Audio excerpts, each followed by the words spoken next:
All right, we're back with episode 2 of Road to the Ultra. This week we have 4 different runs. One of them is going to be a trail. I'll be doing that one with Justin. So Justin is, sorry, my cat's going mental in the corner. One sec, I'll grab him. This is Winston. So kitten. We just got him. So this is his second day living with us. He's very energetic. He's up to no good mostly. He has, so far, within one day, he's done a shit in my gym bag. I just threw the gym bag out, to be honest. It was old anyways. And then he did a shit on my bed probably an hour later.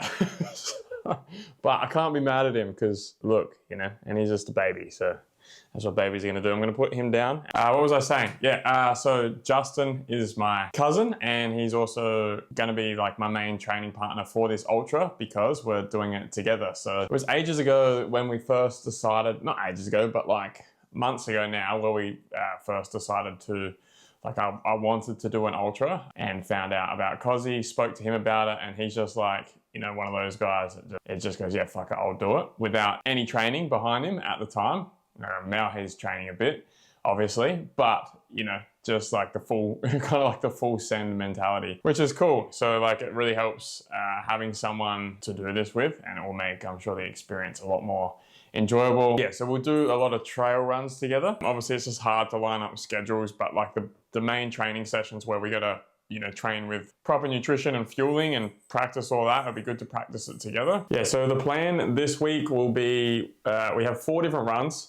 I've already done one. It was just like a 6K run after the City to Bay. And the City to Bay is a race through Adelaide City from the city to the beach, basically. That was my first time doing that race. I did the 12 kilometer. My goal was sub 50 and my official time was 49:38. So really happy. The conditions were really bad. I'll put up like a few clips. Like it was raining basically the whole time. The atmosphere is unreal. I think there was like 27,000 people doing it.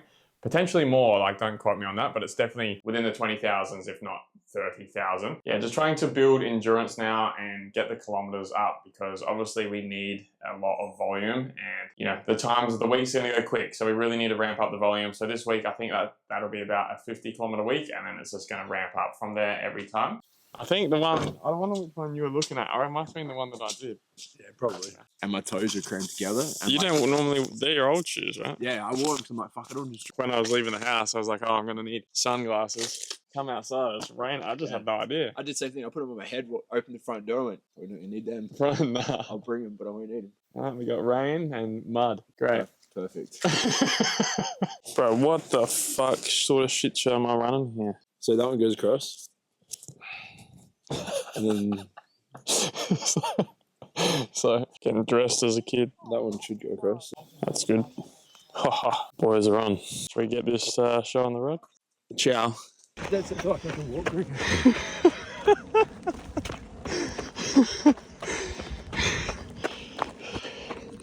Well, half a kilometre in and we're fucked already. Let's go back to the We're gonna do 100 kilometres of this shit in 2 months. Hey, views on Rulo. Alright, lap 1. Cheeky aid station stop at the car. Gotta take this jumper off. Grave mistake. Wearing the jumper. Jesus. Lap 1. Let's go. Alright, boys, halfway. 1 hour and 4 minutes. It's 9 kilometres. What do you think about the trails? Thoughts? It's peaceful. Yeah. It's hard. Yeah. Hills are arseholes. Hills are assholes. That's bad. good, I like that. Peaceful and hard. Yeah. Crazy how those things can go together, eh?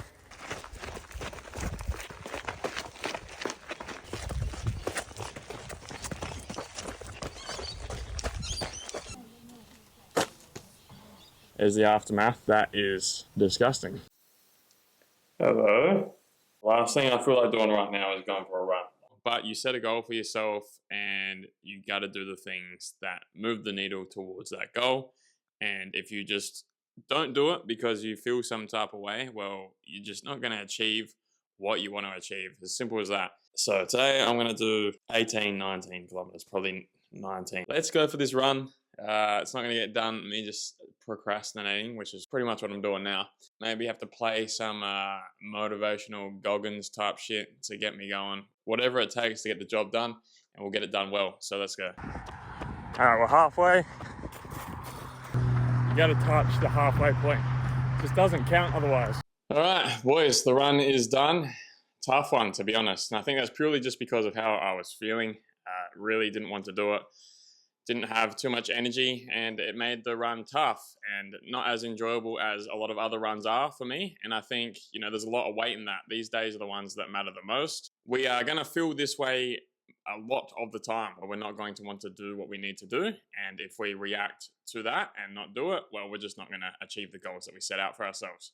So although when you have these feelings and the workout itself may be shit, for example, like let's say you have a pace that you need to hit in terms of running, or say you go to the gym and you have numbers that you need to hit and you don't hit your numbers, it may be shit because you don't achieve those milestones, but the win is that you got your ass out the door and did it anyways, because that's where the real winning happens, in my opinion. No matter what you're doing, like dragging yourself out to do something that is going to be beneficial, even when you really don't want to do it, that's where real success is. So you'll never feel bad, and I feel great now just from the fact that I just did it, instead of like cutting corners and being like, oh, I'll try and make up for it next week or something like that. That just never works, and it's just an excuse. So just getting out and doing it, you'll never feel bad about yourself. You'll only feel great for doing it and overcoming that hurdle. Even if the workout itself is shit and didn't feel great, you'll always feel good about doing the thing that you need to do.